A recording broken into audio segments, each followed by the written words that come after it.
Welcome to Jyoti Sharma physics. यहाँ पर रटोगे नहीं, समझोगे। Here we feel physics the simplest way. बच्चों, इस वीडियो से हम स्टार्ट कर रहे हैं क्लास 11 फिजिक्स के लिए फटाफट रिवीजन सीरीज, जिसमें हम chapter wise all derivations and important questions cover करेंगे। तो ये वीडियो सीरीज आपके लिए बहुत ही हेल्पफुल होने वाली है, नो डाउट। यहाँ बच्चों आप देख रहे हैं लेफ्ट साइड में ये पीडीएफ है, जिसमें कि सेकेंड बुक के सारे डेरिवेशंस कवर किए गए हैं, सारे डेरिवेशन इंपॉर्टेंट क्वेश्चंस लिखे हुए हैं। ये पीडीएफ चैनल मेंबर्स के लिए बिल्कुल फ्री है, और चैनल ज्वाइन करने का लिंक बच्चों डिस्क्रिप्शन में मिल जाएगा, या फिर पिन कमेंट में भी आप चेक कर सकते हैं, वहां भी आपको ये लिंक मिल जाएगा। तो चलिए बिना किसी देरी के शुरू करते हैं chapter 8 mechanical properties of solid से। इस चैप्टर में बच्चों डेरिवेशन तो एक ही है, लेकिन इंपॉर्टेंट क्वेश्चंस के लिए हम यहाँ स्टार्ट करते हैं स्ट्रेस स्ट्रेन कर्व से। स्ट्रेस स्ट्रेन कर्व हमें बताता है कि कोई मटेरियल कितना स्ट्रांग है। मतलब ये जो इंजीनियर्स होते हैं, बड़ी बड़ी बिल्डिंग्स बनाते हैं, ब्रिजेस बनाते हैं, मशीन्स वगैरह जो होती हैं, उनमें कौन सा मटेरियल यूज करना है, इन सब की इंफॉर्मेशन यहाँ स्ट्रेस स्ट्रेन कर्व से मिलती है। स्ट्रेस क्या होता है? Force per unit area. किसी मटेरियल के यूनिट एरिया पर जो फोर्स लग रहा है वो स्ट्रेस होता है। फोर्स लगने पर उसके डायमेंशन में, मतलब जैसे एक वायर लें तो फोर्स लगाने पर वायर की लेंथ में चेंज आ जाता है। तो ये चेंज ओरिजिनल लेंथ के कंपैरिजन में कितना है, means change upon original length, ये होता है स्ट्रेन। इस ग्राफ को समझने से पहले हम एक बार हुक्स लॉ को भी रिवाइज कर लेते हैं। According to Hooke's law, for small deformation stress is directly proportional to strain. तो स्ट्रेस और स्ट्रेन का जो रेशो होता है वो कांस्टेंट होता है, जिसको मॉडुलस ऑफ इलास्टिसिटी बोलते हैं। Stress upon strain is equal to constant, और सपोज हमने इसको के लिख दिया, तो ये के है यहाँ पर मॉडुलस ऑफ इलास्टिसिटी, और स्ट्रेस स्ट्रेन का जो कर्व आएगा, जो ग्राफ आएगा स्ट्रेस स्ट्रेन के लिए, हुक्स लॉ के अकॉर्डिंग वो स्ट्रेट लाइन आना चाहिए। बिल्कुल इसी तरीके से जैसे आपने ओम्स लॉ पढ़ा होगा क्लास 10th में, कि V upon I is equal to R constant. ठीक है, अब हम स्ट्रेस स्ट्रेन कर्व समझेंगे। यहाँ पर आपको कुछ रीजन दिखाई देंगे, जैसे कि O से लेकर A तक।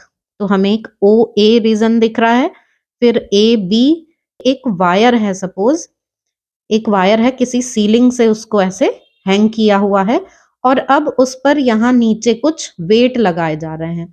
तो जब जैसे जैसे वेट लगाएंगे, तो वेट लगाने से इस वायर की लेंथ में चेंज आएगा। मतलब हम फोर्स लगाने पर इसके वायर के बिहेवियर में जो चेंज आ रहा है, उसको पूरे को हम ग्राफ की हेल्प से समझते हैं। तो ये O से A तक का जो रीजन है, इसमें बच्चों आप देख रहे हैं कि बिल्कुल स्ट्रेट लाइन है, मींस यहाँ पर हुक्स लॉ फॉलो हो रहा है। हम ये सारी डिटेल यहाँ देख सकते हैं, इधर ये लिखी हुई है क्लियरली, थ्योरी आप सारी यहाँ पर देख सकते हैं। अभी हम बस इसको समझ लेते हैं। तो O से A तक यहाँ हुक्स लॉ फॉलो हो रहा है, क्योंकि जो कर्व है वो लीनियर है, means stress directly proportional to strain. अब आ जाते हैं A से B तक के रीजन पर। तो यहाँ पर भी stress directly proportional to strain है, लेकिन अब ये कर्व लीनियर नहीं है, स्ट्रेट लाइन नहीं है। मतलब यहाँ पर अब हुक्स लॉ फॉलो नहीं हो रहा है। ये जो पॉइंट बी है, इसको हम यील्ड पॉइंट बोलते हैं। मतलब यहां तक के लिए अगर जो लोड है उसको हटा लिया जाए, तो बॉडी अपनी ओरिजिनल डायमेंशन रिगेन कर लेती है, इसके बाद नहीं करती। अब आगे बढ़ते हैं, उसके बाद बी से डी तक का रीजन लेते हैं, जिसके बीच में कोई एक सी पॉइंट ले लिया गया है, कि बी से डी तक कहीं पर भी कोई एक सी पॉइंट ले लेंगे, तो वो सी पॉइंट क्या एक्सप्लेन करेगा। बी से डी तक के रीजन में क्या होता है कि लोड बढ़ाने से, वेट बढ़ाने से वायर की लेंथ में चेंज ज्यादा आने लगता है। मतलब थोड़ा सा फोर्स लगाएंगे तो भी जो उसकी लेंथ है वो ज्यादा ही बढ़ जाएगी। दूसरा, अब ये प्लास्टिक रीजन में आ गया, मतलब अब इसकी इलास्टिसिटी, जो वापस रिगेन करने की प्रॉपर्टी थी ना अपनी लेंथ को, वो भी इसकी खत्म हो जाती है। अब पॉइंट डी के बाद से क्या होता है कि अगर फोर्स नहीं भी लगाया जाता, तो भी वायर की लेंथ अपने आप ही बढ़ती चली जाती है। इवन रिड्यूसिंग लोड, तो भी लेंथ बढ़ती ही चली जा रही है, और ई पे आ जाता है इसका फ्रैक्चर पॉइंट, ब्रेकिंग पॉइंट। मतलब यहां पर आकर, ई पॉइंट पे आकर जो वायर है वो टूट जाता है। तो अब इस ग्राफ से हमें मटेरियल की नेचर समझने में क्या हेल्प मिलती है कि अगर डी और ई पॉइंट किसी मटेरियल के लिए बहुत पास हैं तो वो मटेरियल ब्रिटल है। ब्रिटल है मतलब बहुत जल्दी टूट जाएगा। डी और ई अगर एक दूसरे से काफी दूर है मतलब काफी देर में उसका फ्रैक्चर पॉइंट आता है, डी पॉइंट से वो खिंचना स्टार्ट हो गया और ई पॉइंट पे टूट गया, तो डी और ई के बीच में अगर ज्यादा डिस्टेंस है तो इसका मतलब है कि इस मटेरियल के वायर्स अच्छे बनाए जा सकते हैं, जल्दी से टूटता नहीं है, मीन्स ये डक्टाइल है। आप यहाँ देख सकते हैं बच्चों की सारे रीजंस को यहाँ पर क्लियरली सब मेंशन किया गया है, लिखा गया है और लास्ट में यहाँ इलास्टोमर की डिफाइन भी लिखी गई है। वो मटेरियल्स जो हुक्स लॉ को फॉलो नहीं करते जैसे रबर बैंड वगैरह कि बहुत थोड़े से फोर्स के लिए बहुत ज्यादा डिफॉर्मेशन आ जाता है, उनको इलास्टोमर्स कहते हैं। तो अब बढ़ते हैं आगे और इस चैप्टर में हम पढ़ते हैं मॉडुलस ऑफ इलास्टिसिटी। तो यहाँ ये 3 टाइप्स के पढ़ते हैं हम। इलास्टिक मॉड्यूलाई। अब ये 3 टाइप्स के यहाँ कौन से हैं? जब किसी वायर की लेंथ को ऑब्जर्व किया जाए, मतलब जैसे किसी वायर की लेंथ में क्या चेंज आ रहा है फोर्स लगाने से, तो लेंथ से रिलेटेड ये होता है Young modulus. Young modulus symbol इसका y होता है और y is equal to longitudinal stress upon longitudinal strain. और दूसरा जो वॉल्यूम में चेंज से रिलेटेड होता है ये है बल्क मॉडुलस। जैसे प्रेशर की वजह से किसी के वॉल्यूम में कुछ चेंज आ जाए अंडर वाटर या किसी भी लिक्विड में, किसी फ्लूइड में, तो वहां पर हम बल्क मॉडुलस यूज करते हैं। बल्क मॉडुलस को हम स्मॉल लेटर k से डिनोट करते हैं। तो k इज इक्वल टू, यहाँ जैसे y के लिए हम लेते हैं स्ट्रेस अपॉन स्ट्रेन, तो ये हो गया स्ट्रेस F अपॉन A, और स्ट्रेन के लिए हम लेते हैं डेल्टा L अपॉन L। ऐसे यहाँ k के लिए लिया जाता है minus P upon delta V upon V। तो ये P हो गया यहाँ पर प्रेशर। प्रेशर और स्ट्रेस आप देखें तो इक्वल ही है, फोर्स पर यूनिट एरिया यही प्रेशर होता है और यही स्ट्रेस होता है।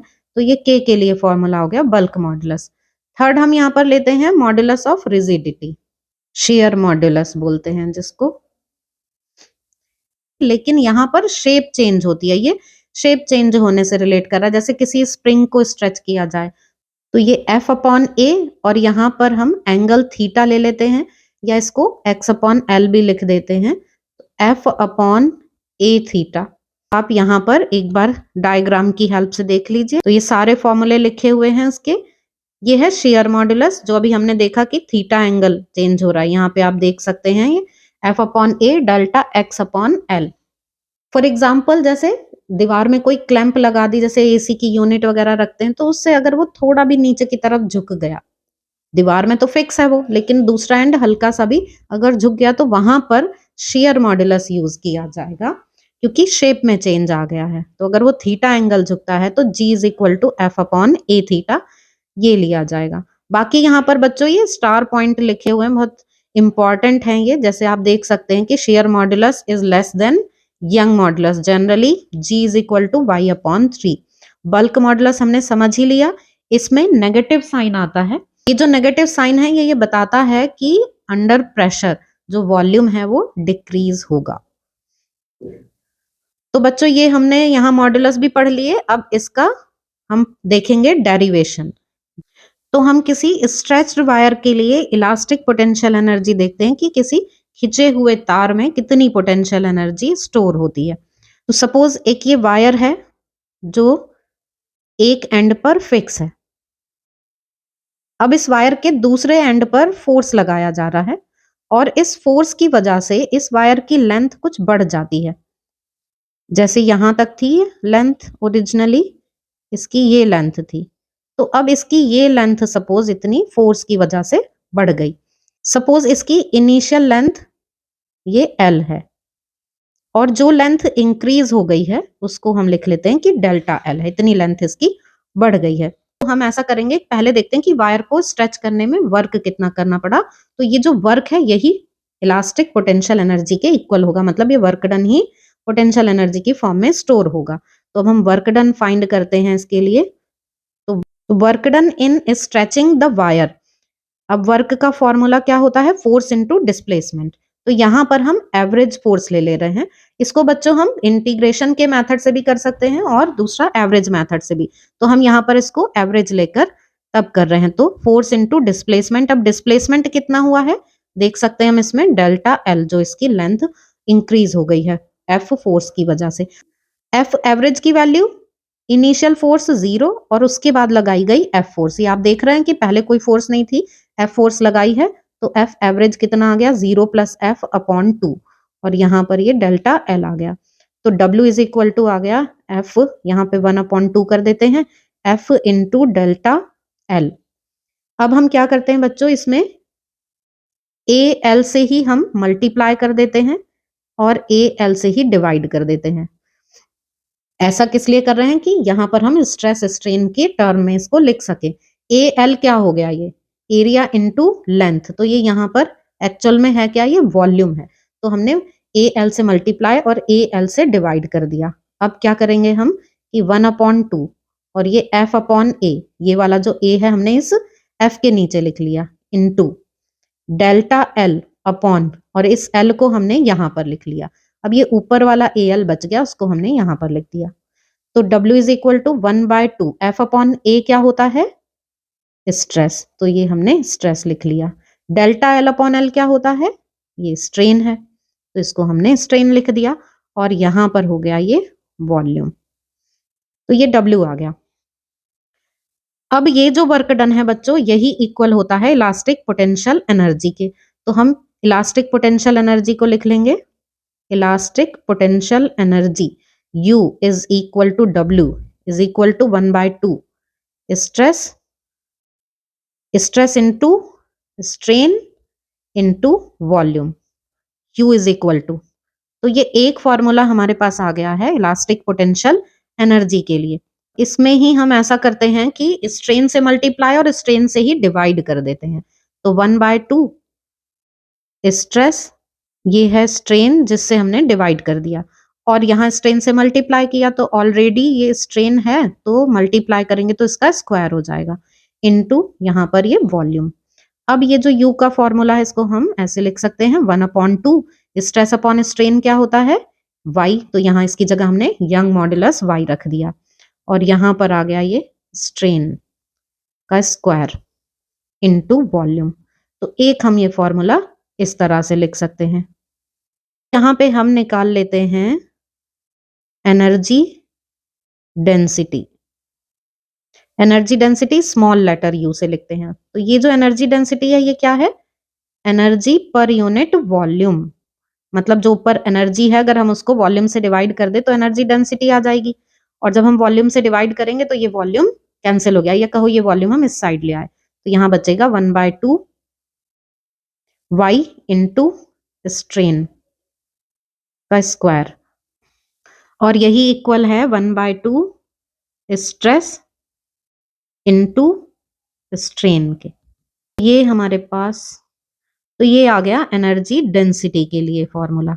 तो बच्चों ये हमने कवर कर लिया है यहाँ पर chapter 8 mechanical properties of solids, और next chapter mechanical properties of fluids के कुछ डेरिवेशन ऑलरेडी अपलोड कर दिए गए हैं बच्चों। इससे पहले वही वीडियो अपलोड की गई थी, तो आप उसको भी चेक कर सकते हैं। वैसे आपको प्लेलिस्ट का लिंक डिस्क्रिप्शन में मिल ही जाएगा, तो वहां से आप एक सीक्वेंस में इनको पढ़ सकते हैं।